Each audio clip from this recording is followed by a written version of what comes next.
Good evening everyone, আশা কৰোঁ সকলো ভালে আছে, কুশলে আছে। আজি বনাবলৈ লৈছোঁ আটা নুডলছ। কোনে কোনে এনেদৰে বনাই খাইছে জনাবচোন। এইফালে আটাৰ লাডুকেইটা ধুনীয়াকৈ বেলি লৈ আৰু চিলিকৈ এনেদৰে কাটি লৈছোঁ, দেখিছে নহয়। আৰু এয়া মই এৰুৱাই থাকোঁতেই আমাৰ আহি গ'ল দুটা হেল্পাৰ।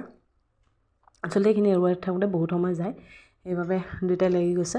আৰু বোলে পানী উতলিবলৈ দিছোঁ। পানী উতলোৱাৰ লগে লগে মই নুডলছখিনি দি দিম। নুডলছ বুলিয়ে কয় বা আটাৰ টুকুৰা বুলিয়ে কয়, যিয়ে নকওক লাগিলে।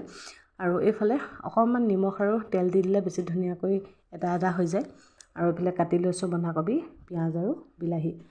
বিশেষ চব্জি বেলেগ আৰু দিয়া নাই। আৰু যদি ইচ্ছা কৰে কেপচিকাম, বিনছ এইবিলাক দিব পাৰি, গাজৰ মই দিয়া নাই যিহেতু মোৰ ওচৰত নাই।